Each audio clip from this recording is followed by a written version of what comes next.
Buenos días a todos, qué gusto saludarles por este medio, mis hermanos. Ayer iniciamos una serie nueva, precisamente, que en este mes se llamará Saldrás de esta. En estos días veremos cómo podemos obtener esperanza y ayuda en tiempos difíciles. Mire, no ha sido fácil para muchas personas y para nosotros también en sentido, pero algo que el creyente debe aprender es a refugiarse en las promesas de Dios.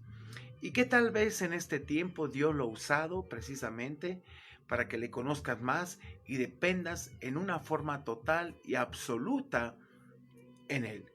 Hoy meditaremos en la porción de 2 de Corintios, capítulo 1, de los versículos del 1 al 11, hermanos. Algo muy característico de Pablo, nos vamos a dar cuenta aquí, es cómo inicia alabando a Dios por lo que Él es, sobre todo reconociendo dos atributos preciosos de nuestro buen Dios. Padre de misericordias, dice Pablo, y Dios de toda consolación. Así que esta mañana el devocional lo hemos titulado Dependiendo de las fuerzas del Señor, no de las nuestras. Tenemos que aprender en esa parte de nuestra vida a depender en una forma total de las fuerzas de Dios. Fíjense que es interesante cómo Dios, antes de ponernos la armadura, por ejemplo en Efesios 6, ahí en el 10, en el versículo 10 nos dice: por lo demás, hermanos míos, fortaleceos en el Señor y en el poder de su fuerza. Pablo, por ejemplo, esperaba en Macedonia y a punto de viajar hacia Corintio para hacer una tercera visita, precisamente preparando su llegada y enviando esta carta. Ahora, mire, el nombre del escritor y los destinatarios, seguido por un saludo, se apega al estilo de las cartas que se escribía en el primer siglo. En la primera parte de los versículos del 1 al 2 podemos ver la salutación y descripción del escritor y sus lectores. Por favor, veamos el versículo 1. Dice: Pablo, apóstol de Jesucristo, por la voluntad de Dios, dice, y el hermano Timoteo, a la iglesia que está en Corinto, con todos los santos que están en toda Acaya. Ahora, hermanos, aunque la descripción que Pablo da de sí mismo como apóstol no es fuera de lo común, en ninguna carta es más controversial este hecho que aquí en 2 de Corintios. Mire, la defensa de que él era apóstol de Jesucristo es el meollo de esta carta. De hecho, en esta carta él defiende su apostolado en una forma intensa porque muchos querían desacreditarlo. A diferencia de los falsos apóstoles que se lo ponían en Corinto, Pablo fue enviado por Jesucristo. Y esto lo vemos ahí en el libro de Hechos, capítulo 9, versículo 15, donde nos dice: el Señor le dijo, ve, porque instrumento escogido me es este, para llevar mi nombre entre la presencia de los gentiles y de reyes y de los hijos de Israel. Mire, no que él haya escogido esa posición, sino que Dios le puso el apostolado. Ahí también en Hechos 22:14 nos dice: y él le dijo, el Dios de nuestros padres te ha escogido para que conozcas su voluntad y veas al justo y oigas la voz de su boca.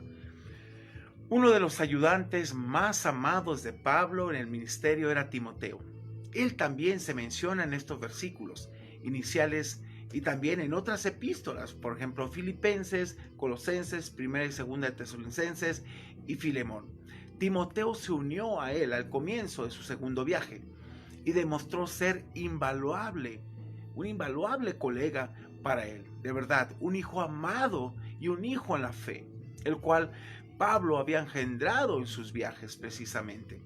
Timoteo también tuvo experiencia ministrando en Corinto, de tal modo que su asociación con Pablo, hermanos, en la salutación era más que una formalidad. Lo presentaba inclusive como su compañero.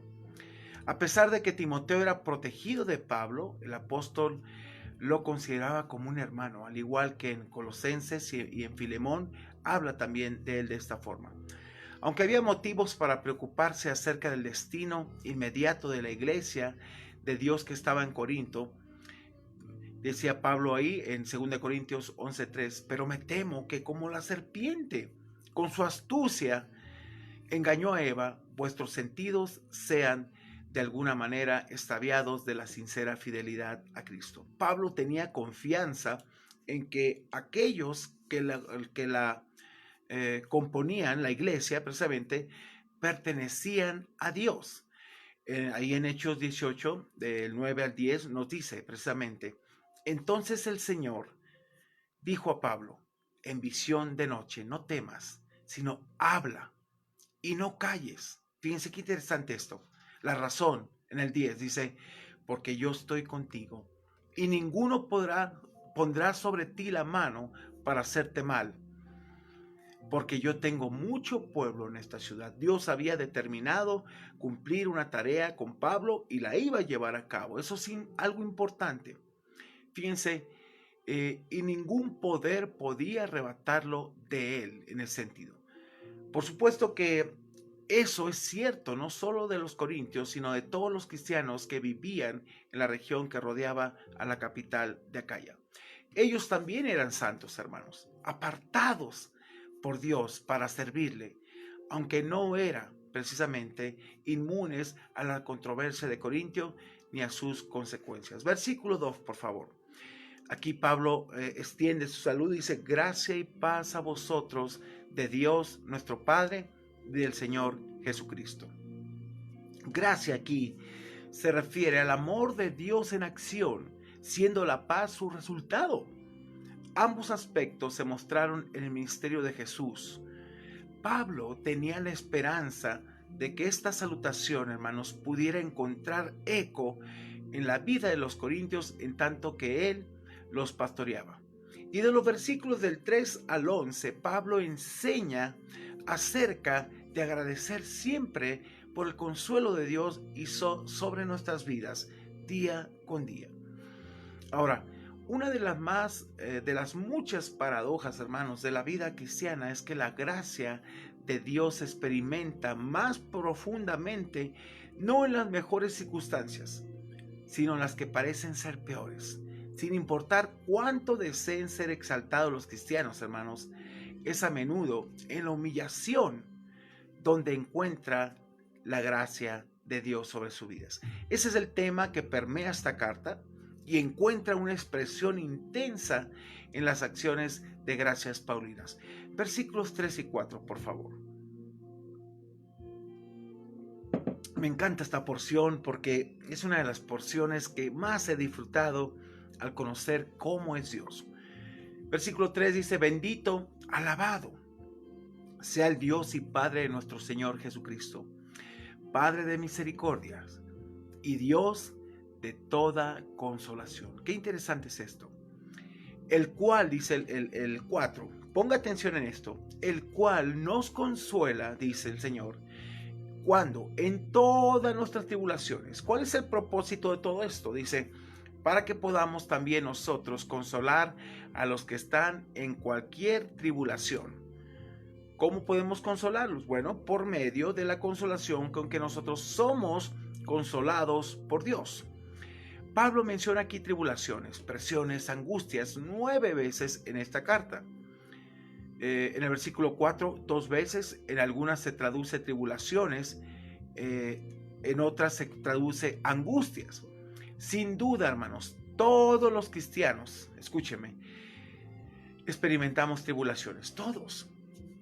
Y el apóstol probablemente soportó más presiones que la mayoría de sus lectores. Las aflicciones, dijo Pablo, nos ayudan a cambiar la preocupación por lo externo y temporal para enfocarla, hermanos, en lo interno y eterno, para que dependamos más y más de Dios cada día en nuestras vidas. La fuente de toda consolación, hermanos, en medio de los problemas es Dios mismo, a quien Pablo da 3 títulos: Padre de nuestro Señor Jesucristo, Padre, el originador de misericordias, y Dios de toda consolación. Precisamente, hermanos, este mismo Dios había sostenido a Pablo a través de su sufrimiento y lo había librado de él. Misericordias es traducido de la palabra griego oitirmón y se usa otras 4 ocasiones en el Nuevo Testamento.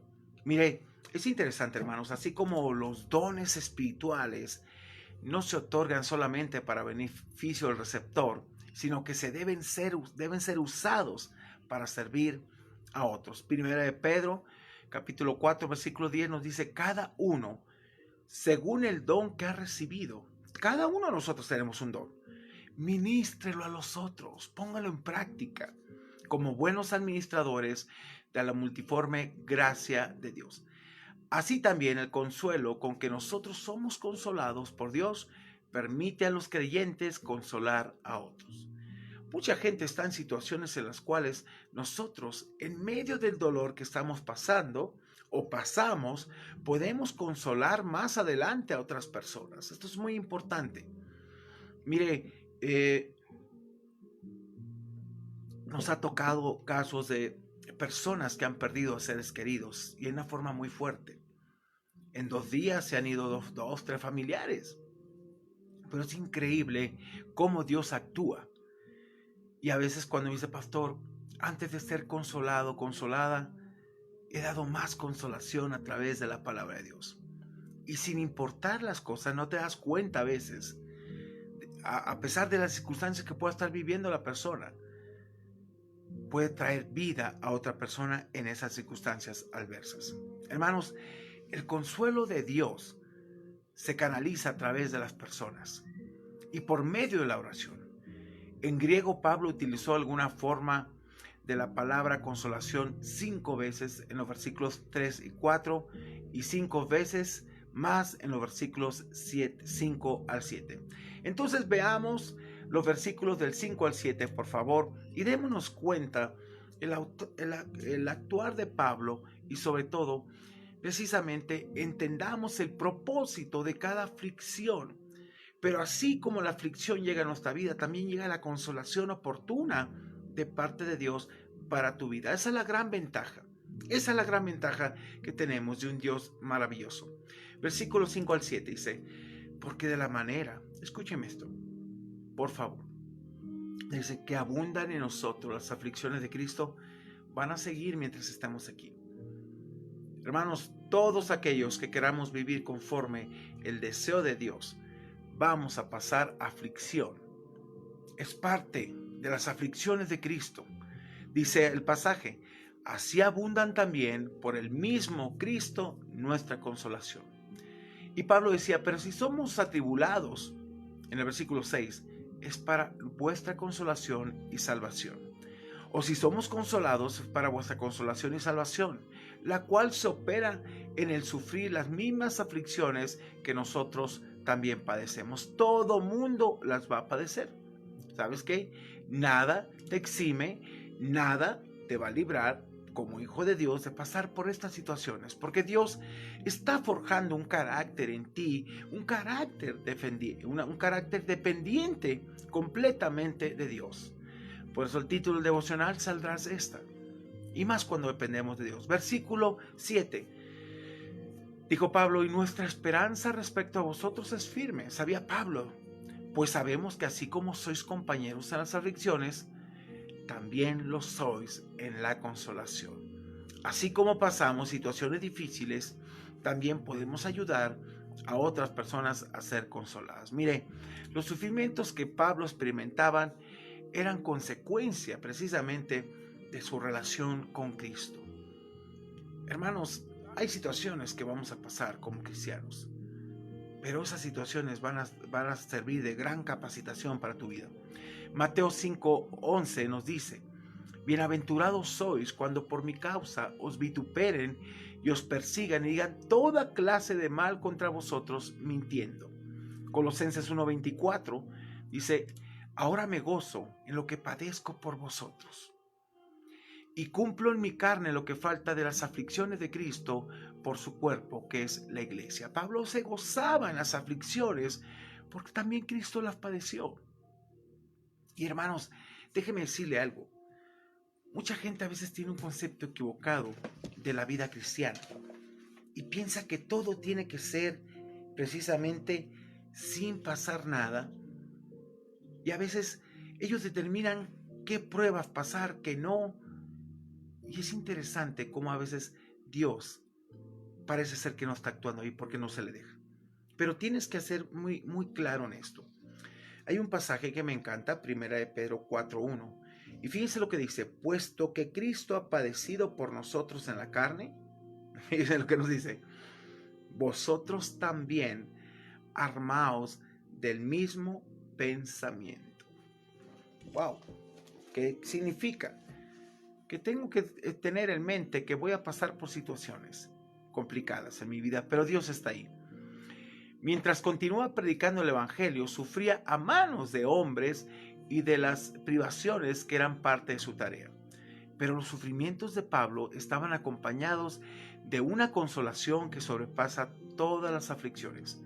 Mire, al referirse a las aflicciones de Cristo, a que estaba siendo atribulado y que eran compañeros de aflicción, el apóstol probablemente tenía en mente el sufrimiento que experimentó en Asia, al cual se refirió en el versículo siguiente, en el versículo 8, o al dolor que le produjo los problemas de la iglesia de Corinto, una iglesia problemática, soportando y tolerando el pecado, y Pablo sufría por esa situación. Ambas situaciones, hermanos, precisamente, fíjense, debieron haber estado en su mente, pero si era principalmente por lo último, entonces el propio sufrimiento de los corintios era similar al de él. La carta severa de Pablo produjo en ellos una profunda pena, ya que pudieron entender que su conducta reprensible había entristecido a Pablo. Ciertamente le había pesado escribirla, pero lo hizo por amor a ellos, para su consolación y salvación en sus vidas. Ahora, el aspecto de salvación aquí que sugiere se refiere al avance en el camino de la santificación, el cual de hecho produjo en ellos esta carta. Ahí en 2 Corintios capítulo 7 versículo 11, vea lo que dice. Porque Pablo estaba admirado, que al principio le dolió escribir esa carta, pero después está admirado por la respuesta que obtuvo de los de Corintio. Y dice en esa parte: porque he aquí, esto mismo de que hayáis sido contristados según Dios, fíjense, qué solicitud produjo en vosotros, qué defensa, qué indignación, dijo Pablo, qué temor, qué ardiente afecto, qué celo y qué vindicación. En todos habéis mostrado limpios en el asunto. Se habían arrepentido de corazón de lo que estaban haciendo, y la carta trajo tal convencimiento de pecado que se arrepintieron. Y Pablo estaba admirado por eso. ¿Qué solicitud produjo en vosotros? La respuesta de los corintios, hermanos, trajo consuelo tanto a ellos mismos como a Pablo, y reafirmó la esperanza del apóstol en que ciertamente Dios tenía puesta su mano sobre la vida de ellos. Y te das cuenta, cuando una persona se arrepiente, cuando una persona en verdad cambia, te das cuenta que la mano de Dios está obrando en su vida. Y esto es importante. Eso es importante. Cuando una persona no se arrepiente y sigue igual, te das cuenta que a veces ni puede conocer ni conoce al Señor en ese aspecto. Mire, además la consolación de los corintios produjo en ellos perseverancia, la capacidad de permanecer firme en medio de circunstancias adversas. Y por último, veamos los versículos del 8 al 11. Pablo aquí, hermanos, habla de algo que nosotros tenemos que aprender, y es una total dependencia en Dios. No dependemos de nuestras propias fuerzas, nuestra propia capacidad. Mire, muchas veces las noticias malas nos mantienen alarmados. Cuestión de economía, una persona que tal vez pueda perder un trabajo, se ve amenazado y busca otras cosas antes que buscar a Dios, antes que confiar en Dios. Empieza a depender más de sus fuerzas, sus capacidades, antes que depender de Dios. Y vea esta parte que Pablo experimenta y a lo que llega a la conclusión. Y es la parte que me gustaría que tú también y yo pensáramos. Por eso te digo, saldrás de esta. La esperanza que nos da Dios en tiempos difíciles. Porque hermanos, les dijo el versículo 8, no queremos que ignoréis acerca de nuestra tribulación que nos sobrevino en Asia. Pues fuimos abrumados, dice, sobremanera, más allá de nuestras fuerzas. Fíjese lo interesante, de tal modo que aún perdimos la esperanza de conservar la vida. Pablo decía, ¿saben qué? Este es mi último día tal vez.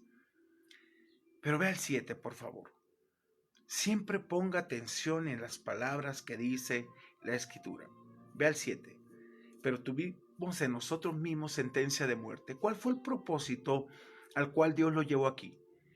Para que no confiásemos en nosotros mismos, sino en Dios que resucita a los muertos. ¡Wow! Fíjense. Y Pablo en el 10 da palabras claves que nos habla del carácter de Dios y quién es Dios y lo que hace en nuestras vidas. Versículo 10 dice, el cual, si Dios mismo, nos libró, fíjese, tiempo pasado, y nos libra tiempo presente, y en quienes esperamos que aún nos librará tiempo futuro de tan gran muerte. Versículo 11. Vea la importancia para mí de la oración, la importancia de que otros hermanos conozcan nuestras peticiones, estén orando por nosotros, también muchos de nosotros estemos orando por otros. Es importante. Amad es una iglesia que le gusta orar. Y es mi deseo que toda la iglesia un día esté unida, orando y entiende la esencia de la oración. Vea lo que dice Pablo. Cooperando también vosotros a favor nuestro con la oración. ¿Cómo cooperaban con Pablo en todas sus tribulaciones, todas sus prisiones? Orando por él. ¿Cuál era el propósito de unirse y estar orando como hermanos? Fíjese, ahí mismo lo dice. Para que por muchas personas que están orando, sean dadas gracias a favor nuestro por el don concedido a nosotros por medio de muchos. Estamos orando y orando y orando y pidiendo, y ahorita hay muchas peticiones en la iglesia que estamos haciendo. Y hermanos, siempre es bueno tomarte el tiempo, estar orando, no solamente por ti, por todas las necesidades. Y Pablo dice, sean dadas gracias a favor nuestro por el don concedido, de que Dios te va a ayudar, Dios estará ahí y saldrás de esta. La esperanza en Dios que sostuvo Pablo, precisamente a Pablo en su relación con los corintios, también era efectiva en su propia vida, hermanos. Una experiencia en Asia le había hecho pensar que no viviría más. Aparentemente, los corintios sabían algo de esa dificultad, ya que tal vez Tito se lo comunicó, pero no apreciaron cuán severa había sido. En lugar de soslayar su sentimiento de desesperación y debilidad en esta situación, Pablo la subrayó enfáticamente para ilustrar cuán débiles eran separados de Dios tanto él como los corintios, y para destacar la importancia de la oración como medio de pedir la intervención y ayuda de Dios. Se ha debatido mucho para saber en qué consistía la tribulación. Los comentaristas del siglo XIX y anteriores sostenían que la frase en Asia se refería a Éfeso. Vinculaban la experiencia de Pablo con la que se menciona en 1 Corintios 15:32, en la que él mencionó haber peleado con animales salvajes, posible alusión a la contienda que instigó Demetrio y sus plateros, cuando se convirtieron precisamente de esos ídolos. Sin embargo, en este relato no se menciona que Pablo haya sufrido algún daño. La opinión de los comentaristas del siglo XX parece más inclinada a ubicar esa experiencia en algún lugar retirado de la provincia de Asia, en el extremo occidental de lo que hoy es Turquía. Mire, una de las áreas que se sugiere es el Valle del Lico, donde posiblemente Pablo fue golpeado por los judíos y casi dado por muerto. O quizá contrajo alguna enfermedad severa con resultados igualmente devastadores. Pero todas esas opiniones son solamente conjeturas, hermanos. El hecho de no poder identificar en forma específica esa experiencia permite a los creyentes que hoy aplicar así para sí mismos, especialmente cuando se encuentran en circunstancias desesperadas donde la liberación parece imposible. Pablo pensó que moría. Él y sus compañeros se sentían abrumados sobremanera, dijo, más allá de sus fuerzas humanas, de tal modo que perdieron la esperanza de conservar la vida y sintieron la sentencia de muerte. Ciertamente, hermanos, la vida cristiana no era para el apóstol un lecho de rosas. Algunos sugieren que esa experiencia alteró de manera irrevocable la perspectiva de Pablo acerca de su propio destino. Antes de ella se contaba entre aquellos que estarían vivos en la venida de Cristo, pero ahora su enfoque estaba en la resurrección. Ahí en Filipenses 3, versículos 10 y 11 dice, a fin de conocerle y el poder de su resurrección y la participación de sus padecimientos, llegando a ser semejantes a él en su muerte, si en alguna manera, decía Pablo, llegase a la resurrección de entre los muertos. Hermanos, lo que sí era segura es la confianza que tenía Pablo en que Dios lo libraría del peligro de la muerte hasta terminar su carrera y su tarea hubiera concluido. Sabía que después Dios lo levantaría de los muertos. Pablo tenía una firme esperanza en los corintios y también en el Señor. La oración de los corintios era parte de esa liberación porque es el medio de que Dios ordenó para llevar a cabo su voluntad entre las personas. Entonces, ¿qué podemos aprender de toda esta esencia de estos pasajes de 2 Corintios, capítulo 1 del 1 al 11? Para mí yo pude extraer 4 cosas que quiero plasmarte en tu corazón. La primera, Dios es el único que puede consolar cualquier situación de los seres humanos. Dios de toda consolación. No hay situación que Dios no pueda consolar. Aunque mucha gente diga que no, Dios es el Dios de toda consolación. 2. Dios nos consuela en todas nuestras tribulaciones. Esto es una capacitación intensiva muchas veces. ¿Con qué propósito? Para que tú y yo podamos ayudar a otros por medio de esa consolación con que Dios nos capacitó. 3. Mire, qué bueno que podemos llegar al límite de nuestras fuerzas. ¿Y sabe por qué? Porque entonces estaremos experimentando lo que Pablo vivió. La liberación pasada, que dijo Pablo, el cual nos libró, la liberación presente y nos libra, la liberación futura y en quien esperamos que aún nos librará. Aquí es donde podemos experimentar una total y absoluta dependencia de Dios. Y es lo que Dios quiere lograr. Y por último, la oración es básica, pues da gloria a Dios por las muchas personas que tal vez estén intercediendo los unos por los otros, hermanos. Así que le invito a depender de Dios, le invito a orar, le invito a que cada día usted busque de la presencia de Dios. En este mes estaremos viendo precisamente ese tema. Muy interesante, ¿sí? Saldrás de esta. Y van a ser días de esperanza en tiempos difíciles. Quiero bendecirte, quiero orar por ti. Y si alguien de tu familiar está pasando una situación, compártele esto. Dios está ahí, quiere ayudarte. Pero también quiere que dependas en una forma total y ya no de tus fuerzas en Él. ¿Por qué no oramos? Padre, gracias te damos por este día, gracias por tu amor y misericordia, gracias porque eres justo y fiel, y gracias, Señor, por ayudarnos en todo momento de nuestras vidas, en momento de tribulación, angustia, tú te has hecho presente en nuestras vidas. Ayúdanos cada día, Señor, a depender de ti, ayúdanos cada día a estar enfocados en ti y buscar de tu gloria, tu honra y tu presencia sobre nuestras vidas para obtener el oportuno socorro, Señor, y el auxilio inmediato para nuestras vidas. Tú eres nuestro Dios, no el Dios de toda consolación, el Padre de misericordias, el cual nos ayudas, Padre, para que nosotros también podamos ayudar a otros. Pero también nos ayudas a depender al 100% de ti en una forma increíble, y también nos ayudas a entender que la oración es básica sobre nuestras vidas. Te bendecimos, Dios, y oramos en nuestra vida dependiendo de ti, que tú hagas tu voluntad sobre nuestras vidas. Gracias, Señor, por este tiempo, gracias por tu amor y misericordia, y gracias por todo lo que haces. En el nombre de Jesús, amén y amén. Bien, hermanos, Rápidamente les invito a los grupos que tenemos, los GPA, grupos pequeños AMAD, donde estamos llevando este discipulado que se llama Semillas y estamos edificando a la gente para que crezca en su fe y conocimiento al Señor aún más.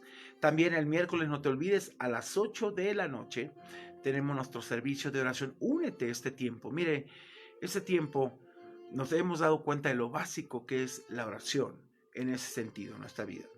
Mucha gente nos ha pedido, hemos estado orando, hemos visto la mano de Dios, pero el cristiano no tiene que solamente orar por sus necesidades, tiene que orar por las necesidades de los otros. ¿Sabe? ¿No se le hace a veces demasiada soberbia el hecho de no querer orar por otros? ¿O demasiada indiferencia, no involucrarse en la oración? Un cristiano que no ora es un cristiano que siempre va a estar al margen del enemigo. Tengamos cuidado con eso. Que Dios le bendiga. Nos vemos mañana en un devocional más para nuestra alma. Saldrás de esta. Dios te bendiga.